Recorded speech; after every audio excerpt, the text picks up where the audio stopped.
Bismillahirrahmanirrahim. Assalamualaikum warahmatullahi wabarakatuh. Kami mahasiswa dari Institut Pendidikan Tapanuli Selatan. Video ini dibuat untuk menyelesaikan tugas kelompok di mata kuliah Dasar-Dasar Pengembangan Kurikulum dengan dosen pengampu Sari Wahyuni Roji Nasution MPD. Kami dari kelompok 5 terdiri dari 5 anggota yang masing-masing bekerja sama untuk memenuhi tugas ini. So, langsung saja ini video presentasi dari kami. Oke, saya Desi Rahmadani Haryanja. Di sini saya sebagai pemandu pada video presentasi kali ini. Sebelum lanjut ke tahap selanjutnya, untuk memulai presentasi, izinkan kami perkenalan terlebih dahulu. Perkenalkan, saya Desi Rahmadani Haryanja dengan NPM 1915 0018. Di sini saya sebagai pemandu atau moderator pada presentasi kali ini. Selanjutnya penyaji pertama Ayu Saprika dengan NPM 1915 0014. Penyaji kedua Siska Dewi Siregar NPM 1915 0072. Penyaji ketiga Nur Atikah NPM 1915 0048. Penyaji keempat Ira Pratiwi Siregar NPM 1915 0033. Selanjutnya adalah pembacaan materi. Kepada penyaji pertama, saya persilahkan. Baiklah, di sini saya pemateri pertama akan menjelaskan tentang pengertian evaluasi kurikulum. Evaluasi adalah suatu tindakan atau suatu proses untuk menentukan nilai dari sesuatu. Evaluasi dalam pendidikan dapat diartikan sebagai suatu proses dalam usaha untuk mengumpulkan informasi yang dapat digunakan sebagai bahan pertimbangan untuk membuat keputusan akan perlu tidaknya memperbaiki sistem pembelajaran sesuai dengan tujuan yang akan ditetapkan. Taylor, seperti yang dikutip Sukmadinata, menyatakan bahwa evaluasi adalah proses untuk mengetahui apakah tujuan pendidikan sudah tercapai atau terrealisasikan. Sedangkan pengertian kurikulum adalah sebagai rencana yang dibuat untuk membimbing anak belajar di sekolah, disajikan dalam bentuk dokumen yang sudah ditentukan, disusun berdasarkan tingkat-tingkat generalisasi, dapat diaktualisasikan dalam kelas, dapat diamati oleh pihak yang berkepentingan dan dapat membawa perubahan tingkah laku.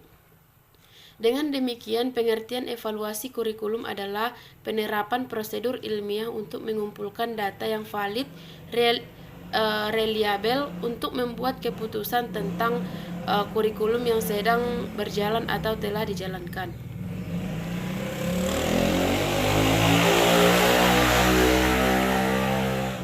Evaluasi dan kurikulum merupakan dua disiplin yang memiliki hubungan sebab akibat. Hubungan antara evaluasi dan kurikulum bersifat organis dan prosesnya secara evolusioner. Taylor dalam buku Hamalik berpendapat bahwa evaluasi kurikulum pada dasarnya adalah suatu proses untuk mengecek keberlakuan kurikulum yang harus diberlakukan ke dalam 4 tahap, yaitu 1. Evaluasi terhadap tujuan pembelajaran, 2. Evaluasi terhadap pelaksanaan kurikulum atau proses pembelajaran yang meliputi metode, media, dan evaluasi pembelajaran. Ketiga, evaluasi terhadap efektivitas baik efektivitas waktu, tenaga, dan biaya. Dan keempat, evaluasi terhadap hasil yang telah dicapai. Sekian dari saya kembalikan pada moderator. Terima kasih kepada penyaji pertama. Materi selanjutnya akan dibacakan oleh penyaji kedua. Baiklah, di sini saya akan melanjutkan materi dari penyaji pertama, yaitu implementasi dan evaluasi kurikulum. Dalam kurikulum terdapat perbedaan penekanan. Perbedaan penekanan dalam kurikulum tersebut mengakibatkan perbedaan dalam pola rancangan dan pola pengembangannya. Yang pertama, konsep kurikulum yang menekankan isi memberikan perhatian besar pada analisis pengetahuan baru yang ada. Sangat mengutamakan peranan diseminasi meskipun seandainya kurikulum itu kurang baik. Mereka dapat memaksanya melalui jalur birokrasi. Kedua, konsep situasi menurut penilaian secara rinci tentang lingkungan belajar sangat mementingkan penyiapan unsur-unsur yang terkait. Ketiga, Konsep organisasi memberi perhatian besar pada struktur belajar. Pengembangan kurikulum yang menekankan isi membutuhkan waktu mempersiapkan situasi belajar dan menyatukan dengan tujuan pembelajaran yang cukup lama. Perbedaan konsep dan strategi pengembangan dan penyebaran kurikulum juga menimbulkan perbedaan dalam rancangan evaluasi. Antara lain, 1. Model evaluasi yang bersifat komparatif menekankan pada tujuan atau objek yang sangat sesuai bagi kurikulum yang bersifat rasional dan menekankan isi atau materi. Kedua, pendekatan yang bersifat bebas atau lepas dari tujuan lebih memungkinkan untuk mengevaluasi kurikulum yang menekankan pada situasi. Ketiga, pendekatan yang bersifat efektif lebih cocok jika diterapkan pada kurikulum yang menekankan organisasi. Sekian dari saya kembalikan kepada moderator. Terima kasih kepada penyaji kedua. Materi selanjutnya akan dibacakan oleh penyaji ketiga. Baiklah, di sini saya akan melanjutkan materi dari pembaca kedua. Peranan evaluasi kurikulum. Evaluasi kurikulum memegang peran penting baik dalam penentuan kebijaksanaan pendidikan pada umumnya maupun dalam pengambilan keputusan dalam kurikulum. Hasil-hasil evaluasi kurikulum dapat digunakan oleh para pemegang kebijaksanaan pendidikan dan para pengembang kurikulum dalam memilih dan menetapkan kebijakan pengembangan sistem pendidikan dan pengembangan model kurikulum yang digunakan. Hasil-hasil evaluasi kurikulum juga dapat digunakan oleh guru-guru, kepala sekolah, dan para pelaksana pendidikan lainnya dalam memahami dan membantu perkembangan siswa, memilih bahan pelajaran, memilih metode dan alat-alat bantu pelajaran, cara penilaian, serta fasilitas pendidikan lainnya. Peran evaluasi kurikulum dalam pendidikan berkenaan dengan 3 hal, yaitu sebagai berikut. A. Konsep sebagai moral judgment. Konsep utama dalam evaluasi adalah masalah nilai. Hasil dari suatu nilai berisi suatu nilai yang akan digunakan untuk tindakan selanjutnya. Hal ini mengandung 2 pengertian, yaitu 1. Evaluasi berisi suatu skala nilai moral. Berdasarkan skala tersebut, suatu objek evaluasi dapat dinilai. 2. Evaluasi berisi suatu perangkat kriteria praktis yang berdasarkan kriteria-kriteria tersebut suatu hasil dapat dinilai. B. Evaluasi penentuan keputusan. Beberapa hasil evaluasi menjadi bahan pertimbangan dalam menentukan keputusan. Pihak pengambilan keputusan dalam pelaksanaan pendidikan dan kurikulum adalah guru, murid, orang tua, kepala sekolah, para inspektur, pengembangan kurikulum, dan sebagainya. C. Evaluasi dan konsensus nilai. Kesatuan penilaian dapat dicapai melalui suatu konsensus. Konsensus tersebut berupa kerangka kerja penelitian yang dipusatkan pada tujuan-tujuan khusus, pengukuran prestasi belajar behavioral, analisis statistik dari prestasi tes dan post-tes. Ada 2 kriteria dalam penilaian kurikulum. Yang pertama, kriteria berdasarkan tujuan yang telah ditentukan atau sering disebut kriteria patokan.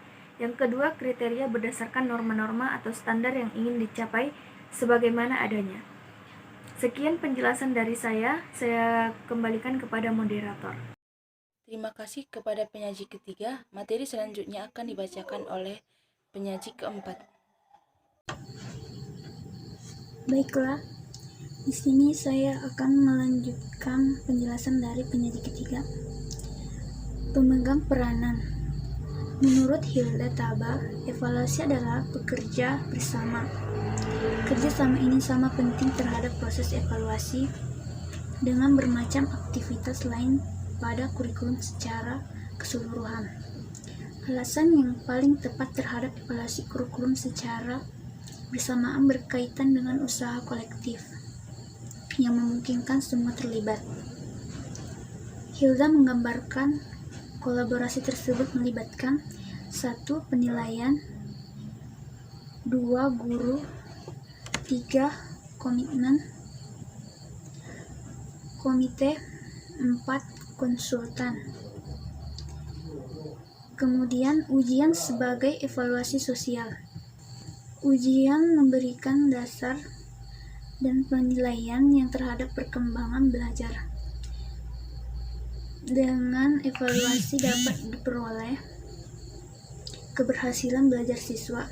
Sejak diperkenalkan siswa ujian atau tes untuk umum di Amerika dan negara-negara lain, pengukuran yang berbentuk umum atau publik tersebut merupakan salah satu model evaluasi dalam pendidikan. pandang memiliki status lebih tinggi daripada penguasaan kemampuan yang lainnya. Digunakan sebagai buku teks di sekolah-sekolah Skotlandia abad 17 sampai 19. Karena adanya berbagai kemajuan yang dalam masyarakat, maka dalam perkembangan selanjutnya jenis kemampuan mempunyai nilai yang lebih tinggi. Bukan saja menunjukkan nilai pengetahuan atau kemampuan secara sosial, tapi juga telah merupakan peraturan dari sekolah dalam 2 dekade pertama dari abad 20. Sejumlah ahli psikologi dikumpulkan dalam satu komisi untuk menyusun teks kecerdasan. Hasil digunakan untuk menyeleksi setiap anak-anak yang akan masuk sekolah menengah yang tidak mampu membayar uang sekolah. Sistem ujian yang dilaksanakan di atas lebih banyak digunakan untuk mengukur atau menguji kemampuan individu. Pelaksanaan penilaian kurikulum dapat juga pada konteks mikro, yaitu tingkat pembelajaran di mana seseorang guru akan menilai kurikulum pada aspek tujuan yang aktual organisasi, materi, dan cara menyampaikan materi, metode yang dikembangkan, serta media dan cara belajar. Betul bahwa evaluasi kurikulum memang harus dilaksanakan, di mana ujung akhir dapat dijadikan bahan atau masukan dan ditentukan kenaikan kelas pada siswa.